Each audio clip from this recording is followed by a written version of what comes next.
that there was heavy military presence at the collation centers. What can INEC do differently such that the security apparatus that protects the collation centers is such that we are able to start the process and conclude it without necessarily having a military presence at the collation center? Okay, thank you very much. First of all, let me clear this part. You said in your question that I am alleging.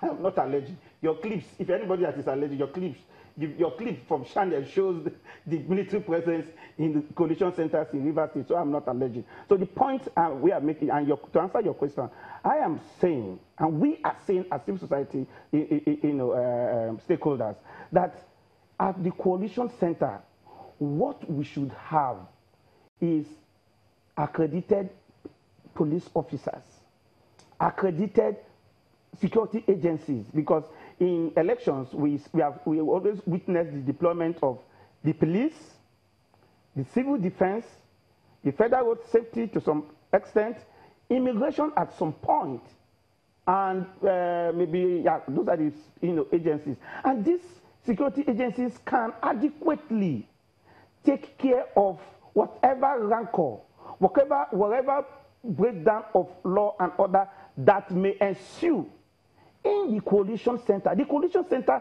is not supposed to be a battleground. Now, I need to state this, that there were various coalition centers in the various states, but that of River was a bit particular because of the political interest. We didn't have such in Enugu. We didn't have such in Gombe. We didn't have such in Jigawa. So when it did not happen in Jigawa, why should it happen in River State? When it did not happen in Enugu, why should it happen in River State? The reason was because there was an express and patent interest by persons who were involved in that coalition center. So whether you like it or not, when persons are involved, when interests are involved in certain political atmosphere, they will break the rules.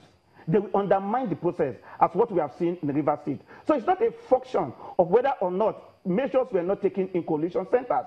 It is whose interest certain persons, agencies, are trying to protect. And that is what we saw, because it was not only in River State we had coalition centers. Coalition centers are within the 36 states. So it is particularly in River State, we saw that clip coming from you.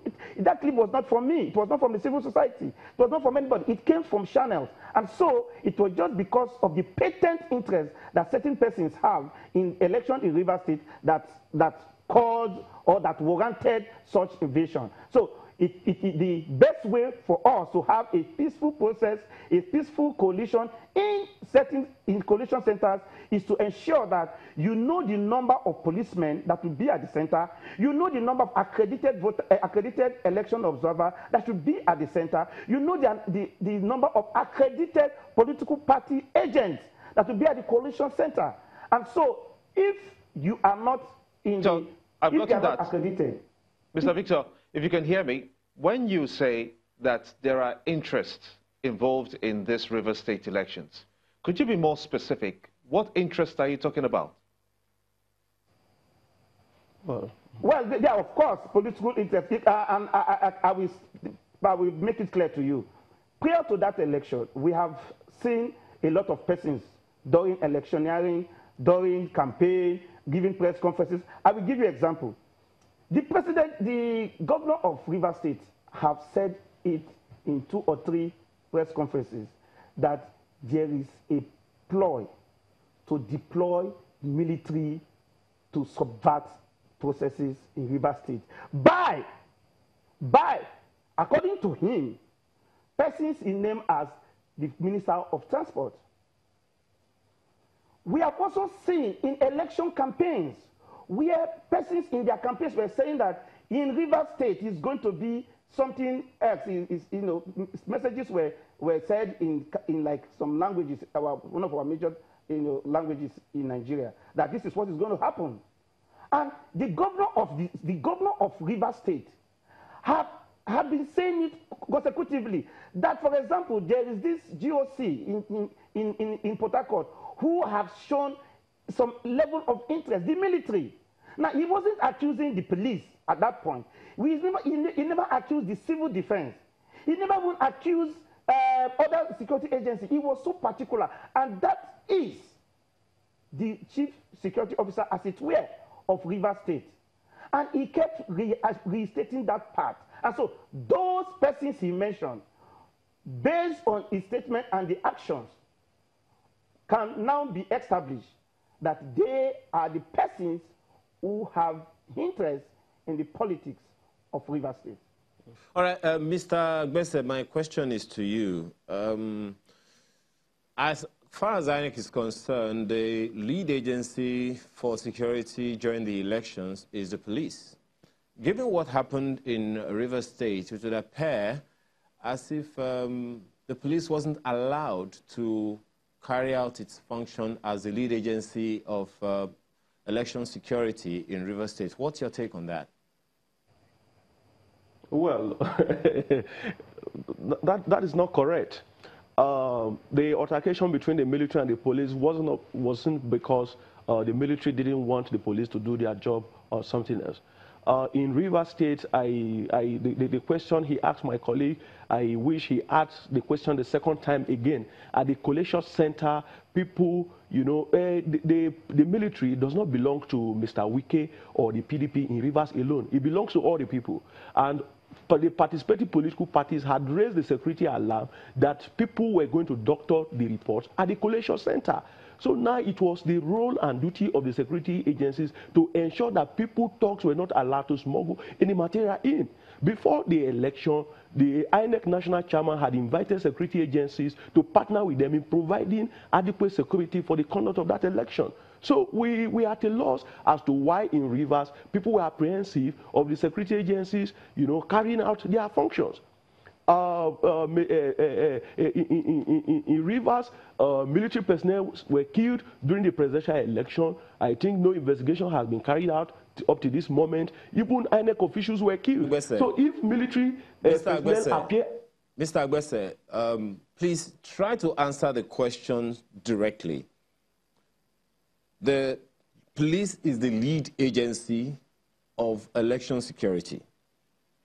The soldiers were there. Were they supposed to be inside the collation center? There is no problem with them being around. According to INEC, they're supposed to be somewhere in the outer corridor. But what we had is a situation where, I mean, from what you also said, saw, they were, you know, quite close and, you know, could be scary for someone who doesn't have the liver. So again, I ask you, do you think that the police was allowed to lead the security apparatus at that collation center? The leadership of the police or the leadership of the military, none has come out since after the conduct of that election or the suspension of the exercise to tell us that one agency was not allowed to carry out its function or the other. I think the issue has been with the political actors who have actually refused to give peace a chance to reign in the conduct of that election in Rivers State. Mr. Agbese, I'll still go back to the same story, to the same headline, the question, but I'll try to reframe it this way. There is such a thing as a chain of command. You agree that there is such a thing as a chain of command? Yes, I think so. Okay. Now, as the lead agency of the elections, of election security, it should be the police.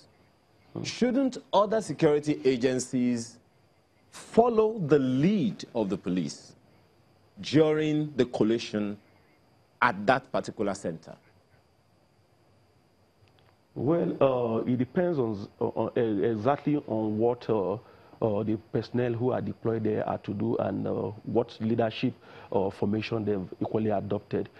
If the police had co-opted the military into performing their functions and they were working together and maybe the lead, because I've seen joint operations where in some instances a military person would lead and in some instances where a police person would lead. So in a situation where... sorry to interrupt you, I think it's important that we set the background. My colleague is asking that question based on the fact that we've been told that the police is the lead security agency for elections.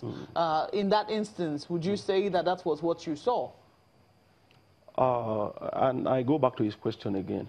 if you have a deployment of security agencies to safeguard or to carry out a function, like people have in their private homes where some people have the police and you also have your private security guard, it is left for them to decide how these functions, are dictated, who does what and who carries out what function and all of that. So I don't know, in that scenario, at the collation center, I don't know exactly the kind of formation that the security agencies, because they were to work together. The military was not to work in isolation. The police was not to work in isolation. But the police was to lead. But, Yes, I wouldn't know exactly if at the collation center who was to lead. It is obvious that all is not well.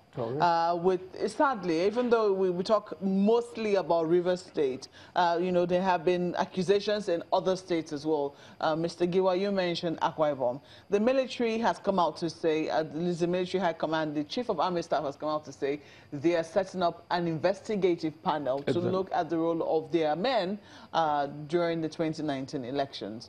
Is that of any comfort to you, Mr. Giwa? Well, yes, it is, if not for anything, just for the purpose of the record, to have, to see the involvement of their personnel in the election. It's fine. It's just for the record.